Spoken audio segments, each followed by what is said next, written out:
हाँ तो मेरे प्यारे भाई, अगर आप भी क्लास 10th के विद्यार्थी हैं और 2026 में आपका भी अगर मैट्रिक का बोर्ड एग्ज़ाम है और आप जो है 10th के बोर्ड एग्ज़ाम की तैयारी के लिए सबसे बेस्ट क्वेश्चन बैंक की तलाश में है कि कौन सा क्वेश्चन बैंक लेना चाहिए जिससे जो है हमारा तैयारी बेहतरीन भी हो जाए, और दूसरा बात क्या है कि जो हमारा तैयारी हो एक बेहतर तैयारी हो जाए, और दूसरा है कि वहाँ से हमारा क्वेश्चन सारा कॉन्सेप्ट क्लियर हो जाए। तो सबसे बेस्ट जो टॉपर का पसंदीदा क्वेश्चन बैंक है, तो सबसे बेस्ट जो आपका क्वेश्चन बैंक है वो आपका यही है, ब्रिलियंट पब्लिकेशन का क्वेश्चन बैंक। इसमें चैप्टर वाइज और टॉपिक वाइज दोनों तरह से क्वेश्चन इसमें दिया हुआ रहता है। ठीक है, आपको हो सकता है यहाँ पर स्क्रीन पर उल्टा दिख रहा होगा, यहाँ पर हम फोटो लगा देते हैं और इस क्वेश्चन बैंक का जो है इस वीडियो में फुल रिव्यू आपको हम बताएंगे कि इस क्वेश्चन बैंक में क्वेश्चन कैसे दिया रहता है, इसमें आंसर दिया हुआ रहता है या नहीं, और इसको कंप्लीट करने के बाद जो है हमारा स्कोर बेहतर हो सकता है या नहीं, और इसको पढ़ करके हम कितना नंबर तक आराम से ला सकते हैं। तो चलिए इस वीडियो को बिना देर किए स्टार्ट करते हैं और इस वीडियो में इस क्वेश्चन बैंक के पूरे मतलब की जानकारी को हम आपको बताएंगे। तो आप लोग वीडियो को शुरू से लेकर के अंत तक ज़रूर देखिए। तो चलिए बिना देर के हम लोग इस क्वेश्चन बैंक के बारे में आपको पिछला कैमरा से आपको हम दिखाते हैं। तो देखिए अभी जो हम आपको बता रहे थे जिस क्वेश्चन बैंक के बारे में, वो क्वेश्चन बैंक यही है जो कि आपका ब्रिलियंट पब्लिकेशन का क्वेश्चन बैंक है। और ये जो क्वेश्चन बैंक है वो आपका चैप्टर वाइज और टॉपिक वाइज दोनों तरह से इसमें क्वेश्चन दिया हुआ रहता है। और ये बिहार विद्यालय परीक्षा समिति द्वारा आयोजित माध्यमिक परीक्षा के लिए 2026 एग्ज़ाम के लिए, आपके बोर्ड एग्ज़ाम तो 2026 में होने वाला है, उसके लिए बहुत ही हेल्पफुल होने वाला है। ठीक है, और देखिए इसमें जो है board exam question from year 2011 to 2025, यानी कि इसमें जो क्वेश्चन दिया हुआ है वो आपका प्रीवियस ईयर क्वेश्चन 2011 से लेकर के 2025 तक अब तक जितना भी क्वेश्चन पूछा गया है वो सारा क्वेश्चन इसमें दिया हुआ है और चैप्टर वाइज टॉपिक वाइज दिया हुआ है। आगे देखिए नीचे इसमें लिखा हुआ है मैथमेटिक्स, यानी कि सब्जेक्ट यहाँ पर बताया गया है कि कौन कौन विषय का दिया हुआ है। तो आपका मैथमेटिक्स यानी कि मैथ हो गया, गणित हो गया, दूसरा है साइंस हो गया, सोशल साइंस, इंग्लिश, हिंदी और संस्कृत, सभी विषय का इसमें जो है चैप्टर वाइज करके ऑब्जेक्टिव प्लस सब्जेक्टिव दोनों क्वेश्चन दिया हुआ है। और क्वेश्चन ही नहीं, उसका आंसर भी दिया हुआ रहता है। और कक्षा 10 यानी कि 10th क्लास के लिए ये जो है इम्पॉर्टेंट है। चलिए इसमें फर्स्ट पेज जो है वो आपका इस प्रकार से होने वाला है, और यहाँ पर जो सेम टू सेम कवर है वहीं जो है फर्स्ट पेज में दिया हुआ है। और असल जो कंटेंट जो है आपका यहाँ से स्टार्ट होता है, यहाँ से। तो सबसे पहले देखिए इसमें हल प्रश्न पत्र का और विश्लेषण, यानी कि इसमें क्वेश्चन भी दिया हुआ है और उसका विश्लेषण भी दिया हुआ है। तो कब से कब तक, 2011 से लेकर के 2025 तक जो जितना भी PYQ, जितना भी प्रीवियस ईयर में क्वेश्चन पूछा गया वो सारा जो आपका चैप्टर वाइज और टॉपिक वाइज दिया हुआ है। जैसे देखिए सबसे पहले आपका गणित इसमें स्टार्ट है, तो यहाँ पर बताया गया है कि गणित में कौन कौन सा चैप्टर है। तो गणित में आपका टोटल 15 चैप्टर है, तो यहाँ पर 15 चैप्टर दिया हुआ है। उसके बाद देखिए चैप्टर 1 जिसका नाम है वास्तविक संख्या, और वास्तविक संख्या में आपको यहाँ से दिया हुआ है कि 1.1 में आपको क्या पढ़ना है, 1.2 में आपको क्या पढ़ना है, 1.3 में आपको क्या पढ़ना है, यानी कि NCERT में जैसे लिखा हुआ रहता है वो चीज़ आपका यहाँ पर लिखा हुआ है। उसके बाद जब आप नीचे आएंगे तो यहाँ पर देखिए क्वेश्चन एनालिसिस जो है ईयर वाइज दिया हुआ है। इस तरफ जो है फर्स्ट शिफ्ट का है और इस तरफ जो है सेकेंड सिटिंग का क्वेश्चन का जो है एनालिसिस दिया हुआ है। जैसे देखिए यहाँ पर दिया हुआ है कि 2011 में ये जो चैप्टर है, पहला चैप्टर जिसका नाम है वास्तविक संख्या, उसमें वस्तुनिष्ठ प्रश्न यानी कि ऑब्जेक्टिव क्वेश्चन कितना पूछा गया है, लघु उत्तरीय प्रश्न यानी कि 2 नंबर वाले क्वेश्चन कितना पूछा गया है, और दीर्घ उत्तरीय प्रश्न यानी कि 5 नंबर वाले क्वेश्चन कितना पूछा गया है। और इस तरफ जो है आपका फर्स्ट सिटिंग का है और इस तरफ जो है सेकेंड सिटिंग का है। और 2011 से लेकर के 2025 तक सारा जो है फर्स्ट चैप्टर का यहाँ पर एनालिसिस दिया हुआ है कि फर्स्ट चैप्टर से कितना ऑब्जेक्टिव क्वेश्चन पूछा गया है किस ईयर में, और किस ईयर में सब्जेक्टिव क्वेश्चन कितना पूछा गया है, जो 2 नंबर का होता है और 5 नंबर का होता है। सारा चीज़ यहाँ पर दिया हुआ है, फर्स्ट और सेकंड शिफ्ट दोनों का दिया हुआ है। और इसी प्रकार से आपको सारा चैप्टर में मिलेगा। जैसे ये वास्तविक संख्या पहला चैप्टर है तो पहला चैप्टर में दिया हुआ है, इसी प्रकार से आपको जो है दूसरा चैप्टर जब आएगा जिसका नाम है बहुपद, उसमें भी आपका दिया हुआ रहेगा कि 2011 में इससे कितना ऑब्जेक्टिव क्वेश्चन पूछा गया था, कितना 2 नंबर वाले क्वेश्चन पूछा गया था और कितना 5 नंबर वाले क्वेश्चन पूछा गया था। और वो भी दोनों शिफ्ट में दिया हुआ है, फर्स्ट शिफ्ट और सेकंड शिफ्ट दोनों का। ठीक है, तो चलिए सबसे पहले देख लेते हैं कि पहला चैप्टर है तो किस प्रकार से इसमें कंटेंट दिया हुआ है। जैसे देखिए यहाँ पर जो है 1.1 से जो है अब तक जितना भी प्रीवियस ईयर क्वेश्चन पूछा गया है वो ऑब्जेक्टिव यहाँ पर पहले दिया हुआ है। और उसके नीचे फिर देखिए 1.2 यानी कि यूक्लिड विभाजन द्वारा जितना भी ऑब्जेक्टिव क्वेश्चन पूछा गया है वो आपका यहाँ पर दिया गया है। और उसके बाद जब आप नीचे आएंगे तो यहाँ से देखिए लघु उत्तरीय प्रश्न, यहाँ से आपका यूक्लिड विभाजन द्वारा देखिए कितना सारा क्वेश्चन यहाँ पर दिया गया है। यूक्लिड विभाजन से आपका जो है, आप लोग अगर एक बार इस क्वेश्चन को कंप्लीट कर लेते हैं तो आपका एक भी क्वेश्चन आपके बोर्ड एग्जाम में फिर जो है नहीं छूटने वाला है। उसी तरह से 1.3 यानी पहला चैप्टर में भी है ऑब्जेक्टिव क्वेश्चन यहाँ दिया हुआ है। और उसके बाद जब ऑब्जेक्टिव समाप्त हो जाएगा तो आपका सब्जेक्टिव क्वेश्चन स्टार्ट हो जाएगा। जैसे देखिए यहाँ तक ऑब्जेक्टिव था 57 नंबर तक, उसके बाद देखिए यहाँ से जो है आपका सब्जेक्टिव क्वेश्चन यहाँ से स्टार्ट है। लघु उत्तरीय प्रश्न, अभाज्य गुणनखंड विधि द्वारा आपको एलसीएम और एचसीएफ ज्ञात करना है।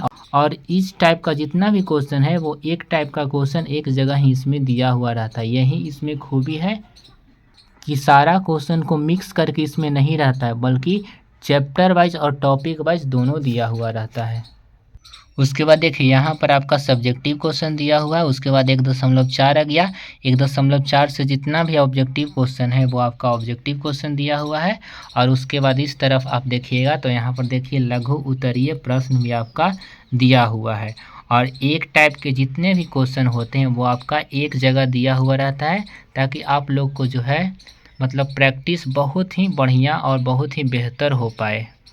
तो इसलिए हम भी इस क्वेश्चन को सबसे बेस्ट क्वेश्चन बैंक मानते हैं, क्योंकि इसमें जो है चैप्टर वाइज और टॉपिक वाइज दोनों तरह से क्वेश्चन इसमें दिया हुआ रहता है। यहाँ पर देखिए 1.5 है तो 1.5 से ऑब्जेक्टिव हो गया। और इस तरफ जब आप आइएगा तो यहाँ से नीचे से देखिए इसका सब्जेक्टिव क्वेश्चन लघु उत्तरीय प्रश्न यहाँ पर दिया गया है। ठीक है, और उसके बाद देखिए अब यहाँ से जो है आंसर दिया हुआ है ऑब्जेक्टिव का, और सब्जेक्टिव का यहाँ से फिर जो है आपका सॉल्यूशन किया हुआ है। यहाँ पर देख लीजिए आप लोग, यहाँ से आपका सॉल्यूशन स्टार्ट है और पूरा जितना भी क्वेश्चन था उसका सॉल्यूशन भी आपको यहाँ पर मिल जाएगा। जैसे आप लोग क्वेश्चन बना रहे हैं और क्वेश्चन कोई नहीं समझ में आ रहा है तो आप लोग यहाँ से सॉल्यूशन भी देख सकते हैं। और आपको हम लास्ट में बताएंगे भी कि इसका सॉल्यूशन अगर आपको चाहिए तो कहाँ पर मिलेगा। तो इसी तरीके से देखिए कि आपका फर्स्ट चैप्टर कंप्लीट हो गया। और सेकंड चैप्टर में जैसा कि आपको हम कुछ देर पहले ही बताएं कि सेकंड चैप्टर जैसे बहुपद है तो इसमें भी आप लोग देखिए यहाँ पर क्या है, ईयर वाइज आपका एनालिसिस दिया हुआ है कि कितना ऑब्जेक्टिव क्वेश्चन आया है, कितना सब्जेक्टिव क्वेश्चन 2 नंबर वाला आया है और कितना 5 नंबर वाला क्वेश्चन आया है। और एक खास यहाँ पर भी बात है कि देखिए यहाँ पर जो है क्यूक रिकैप, इसका अर्थ होता है कि यहाँ पर जो है जितना भी इस चैप्टर में फॉर्मूला इंपॉर्टेंट है वो भी यहाँ पर आपको थोड़ा सा शॉर्ट में दिया हुआ रहता है। उसके बाद देखिए यहाँ से ऑब्जेक्टिव स्टार्ट हो जाता है, उसके बाद आपका सब्जेक्टिव स्टार्ट हो जाता है। ठीक है, देखिए मेरा गर्मी से जो है पसीना गिर रहा है, इसी कारण से यहाँ पर जो है भीग गया है। ठीक है, चलिए कोई बात नहीं, क्योंकि अगर गलती से हम पंखा को चालू कर देंगे तो ये जो आप मेरा आवाज़ स्पष्ट तरीके से सुन रहे हैं वो आपका आवाज़ साफ नहीं आ पाएगा। तो इसी तरीके से देखिए ये आपका ऑब्जेक्टिव क्वेश्चन हो गया। और यहाँ से अति लघु उत्तरीय प्रश्न, यहाँ से जो है टॉपिक वाइज टाइप वाइज करके यहाँ पर आपका सब्जेक्टिव क्वेश्चन भी 2 नंबर वाला दिया हुआ है। और इसी तरीके से इस साइड में देखिए यानी कि मैथ का आप लोग देखें, जैसे आप लोग 1 चैप्टर 2 चैप्टर का देखें ठीक उसी प्रकार से आपका सारा चैप्टर का सबसे पहले क्या रहेगा, तो चैप्टर वाइज आपका ऑब्जेक्टिव रहेगा, उसके बाद सब्जेक्टिव रहेगा। जैसे अब तीसरा चैप्टर आ गया तो यहाँ पर आपको चैप्टर का नाम मिल जाएगा, यहाँ पर जो है ऑब्जेक्टिव सब्जेक्टिव का संपूर्ण जो है एनालिसिस आपको मिल जाएगा, फर्स्ट सीटिंग और सेकंड सीटिंग का। और उसके बाद यहाँ से जो है आपका कुछ फार्मूला इंपॉर्टेंट है तो यहाँ पर मिल जाएगा। उसके बाद उसी तरीके से आपको 3.1 है तो 3.1 2 3 4 सारा जो है इसमें बांटा हुआ है। और ऑब्जेक्टिव सबसे पहले मिलेगा, उसके बाद आपको सब्जेक्टिव मिल जाएगा और उसके बाद आपको आगे जाइएगा तो इसका सॉल्यूशन मिल जाएगा। ठीक है, तो ये आपका हो गया मैथ का। यहाँ पर देखिए चैप्टर नंबर 14 है जिसका नाम है सांख्यिकी। यहाँ पर सारा जो है टाइप वाइज करके आपका ऑब्जेक्टिव है और सब्जेक्टिव क्वेश्चन देखिए इसमें कितना जो है अच्छे तरीके से दिया गया है और बहुत सारा इसमें क्वेश्चन दिया हुआ है। तो आप लोग अगर इसको बना लेते हैं तो आपका जो तैयारी है वो बहुत ही बेहतरीन हो जाएगा। तो देखिए मैथ के बाद यहाँ से आपका साइंस स्टार्ट है और साइंस में सबसे पहले चैप्टर सारा दिया हुआ है। कितना चैप्टर है तो 16 चैप्टर आपका टोटल है। यहाँ पर देखिए पहला चैप्टर है केमिस्ट्री का रासायनिक अभिक्रिया एवं समीकरण यानी केमिकल रिएक्शन एंड इक्वेशन। तो यहाँ पर देखिए सबसे पहले यहाँ पर क्वेश्चन का एनालिसिस दिया हुआ है कि ईयर वाइज दिया हुआ 2011 से लेकर के 2025 तक इस चैप्टर से जितना भी ऑब्जेक्टिव सब्जेक्टिव और 5 नंबर वाला क्वेश्चन पूछा गया है वो सारा चीज़ यहाँ पर दिया हुआ है, ठीक है। और उसके बाद यहाँ से देखिए आपका क्या है तो यहाँ पर कुछ जो है थ्योरी टाइप का दिया हुआ है और उसके बाद यहाँ से आपका स्टार्ट हो जाता है पहला चैप्टर से ऑब्जेक्टिव क्वेश्चन। उसके बाद यहाँ देखिएगा तो दीर्घ उत्तरीय प्रश्न आपको मिल जाएगा, ठीक है। तो ये जो पेज है 108 नंबर ये साइंस का सबसे लास्ट पेज है और यहाँ पर साइंस 108 पेज में टोटल समाप्त हो जाता है, ठीक है। इसमें आपका चैप्टर वाइज ऑब्जेक्टिव सब्जेक्टिव उसका क्वेश्चन आंसर सारा चीज़ दिया हुआ रहता है। उसके बाद देखिए सामाजिक विज्ञान यानी सोशल साइंस यहाँ से स्टार्ट है। चैप्टर का नाम दिया हुआ है इतिहास हो गया, पॉलिटिकल साइंस हो गया, अर्थशास्त्र यानी इकोनॉमिक्स हो गया, भूगोल हो गया और लास्ट जो है आपदा भी नीचे दिया हुआ है। और यहाँ पर इतिहास से स्टार्ट है और चैप्टर वाइज पहले एनालिसिस है, इम्पॉर्टेंट फैक्ट यहाँ पर दिया हुआ है और उसके बाद क्या है तो चैप्टर वाइज यहाँ से पहला चैप्टर स्टार्ट हो गया और यहाँ से ऑब्जेक्टिव क्वेश्चन दिया हुआ है फर्स्ट चैप्टर का। उसके बाद आपको नीचे आप लोग जाइएगा तो ऑब्जेक्टिव के बाद आपको देखिए लघु उत्तरीय प्रश्न आपको यहाँ पर मिल जाएगा। उसके बाद आपको दीर्घ उत्तरीय प्रश्न भी मिल जाएगा, नीचे आपको आंसर मिल जाएगा। आंसर सब का रहता है, ऑब्जेक्टिव क्वेश्चन हो चाहे सब्जेक्टिव क्वेश्चन है सब का रहता है। और यहाँ पर देखिए उसके बाद हिस्ट्री का दूसरा चैप्टर स्टार्ट हो गया, ठीक है। तो इसी तरीके से सारा विषय का दिया हुआ है, ठीक है। तो आपको अगर हम वीडियो में पूरा बताएंगे ऐसे तो हम आपको बता ही दिए, वीडियो बहुत ही ज़्यादा लंबा हो जाएगा। आपका इंग्लिश भी दिया हुआ है, इंग्लिश जो लोग पढ़ते हैं उनके लिए तो ठीक है, लेकिन जो लोग नहीं पढ़ते उनको तो लगेगा कि फालतू में इंग्लिश को दे दिया है, इंग्लिश को देने का कोई ज़रूरत ही नहीं था। तो देखिए इंग्लिश के बाद आपका जो है हिंदी फिर यहाँ से स्टार्ट हो जाता है। हिंदी में देखिए यहाँ पर गद्यखंड सबसे पहले स्टार्ट है। गद्यखंड में पहला चैप्टर है श्रम विभाजन और जाति प्रथा। इसमें जो है कुछ इम्पोर्टेंट फैक्ट यहाँ पर लिखा हुआ है और उसके बाद यहाँ से ऑब्जेक्टिव है। ऑब्जेक्टिव के बाद यहाँ से आपका सब्जेक्टिव क्वेश्चन दिया हुआ है, उसके बाद आंसर मिल जाएगा। उसी प्रकार से आपका फिर सेकेंड चैप्टर यानी इसी प्रकार से सारा विषय का इसमें chapter wise objective plus subjective ये सब देखिए संधि का है यानी कि व्याकरण का ये सब टॉपिक है। तो आपका हिंदी हो गया, हिंदी के बाद आपका संस्कृत यानी यहाँ से देखिए संस्कृत आपका स्टार्ट हो गया। संस्कृत में आपका जो है पहला चैप्टर मंगलम है, तो इसमें जो इम्पोर्टेंट कुछ फैक्ट है तो यहाँ पर दिया हुआ है, उसके बाद चैप्टर स्टार्ट हो गया है, ठीक है। तो इसी प्रकार से आपका इसमें सारा चीज़ दिया हुआ है। तो ये जो है इसका लास्ट कवर पेज है और इसमें यहाँ पर आपका इस बुक का प्राइस भी दिया हुआ है। प्राइस क्या है तो 435 रुपया इसका प्राइस है, लेकिन आपको ये बुक कितना में मिलेगा हम आपको बता देते हैं। तो देखिए इस बुक का जो प्राइस है वो आपका 200 से 250 के बीच में आपको कहीं पर भी मिल जाएगा। किसी भी बुक स्टोर में आप लोग जाइएगा और बोलिएगा कि भैया हमको 2026 के बोर्ड एग्ज़ाम के लिए हमको ब्रिलियंट का क्वेश्चन बैंक चाहिए, तो आपको वो दे देंगे। 200 से लेकर के 250 के बीच में आपको मिल जाएगा। दूसरा, अगर आपका कोई क्वेश्चन है कि क्या इसे पढ़कर 450 प्लस नंबर आ सकता है, तो बिल्कुल आ सकता है, लेकिन एक शर्त है। शर्त वो क्या है कि आपको इस क्वेश्चन बैंक को अच्छे तरीके से कंप्लीट करना होगा, तभी जो है आप एक बेहतर स्कोर कर सकते हैं। 450 प्लस क्या 490 प्लस आप लोग कर सकते हैं, लेकिन इस क्वेश्चन बैंक को आपको कंप्लीट भी करना होगा, ठीक है।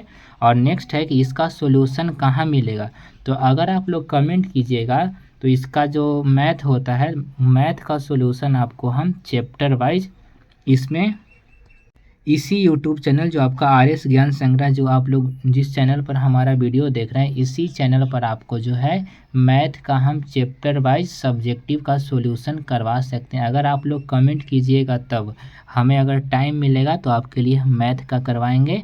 बाकी ऑब्जेक्टिव के लिए आपको हम बता ही दिए थे कि टारगेट का ऑब्जेक्टिव बुक है, ऑब्जेक्टिव आप लोग वहाँ से कीजिएगा और सब्जेक्टिव इस बुक से कर लीजिएगा, ठीक है। और बाकी इस बुक में भी ऑब्जेक्टिव क्वेश्चन दिया हुआ है, लेकिन इससे ज़्यादा टारगेट का जो ऑब्जेक्टिव बुक रहता है उसमें आपको मिल जाएगा, ठीक है। तो यही आपका था ब्रिलियंट का क्वेश्चन बैंक। तो आप लोग कमेंट करके ज़रूर बताइएगा कि आप लोग इसमें जो मैथ होता है, मैथ का चैप्टर वाइज अगर आप लोग सॉल्यूशन चाहते हैं तो आप लोग कमेंट ज़रूर कीजिएगा, ठीक है। तो हम प्रयास करेंगे उसका वीडियो अपलोड करने का, डेली जो है डेली या 1-2 दिन बीच करके हम वीडियो उसमें चैप्टर वाइज डालने का प्रयास करेंगे मैथ का सब्जेक्टिव क्वेश्चन का। तो आप लोग कमेंट करके ज़रूर बताइएगा कि आपको ये जो वीडियो है वो कैसा लगा। इसी तरीके से हम लोग नेक्स्ट वीडियो में मिलेंगे, तब तक के लिए धन्यवाद। और अगर आप हमारे चैनल पर नए होंगे तो चैनल को सब्सक्राइब कर लीजिएगा। और आपको एक बात और बता देते हैं कि हमारे पास जो है संस्कृत का एक बेहतरीन नोट्स तैयार है। तो अगर आपको वो नोट्स चाहिए तो आप लोग हमारे यूट्यूब चैनल पर एक वीडियो देखिएगा, उसमें संस्कृत के नोट्स के बारे में बताया गया है। तो आप लोग उसको देख लीजिएगा और वहाँ से आप लोग हमें कांटेक्ट कर सकते हैं वो नोट्स पाने के लिए। तब तो फिलहाल आज के लिए इतना ही, मिलते हैं किसी नेक्स्ट वीडियो के साथ। तो आज के लिए धन्यवाद।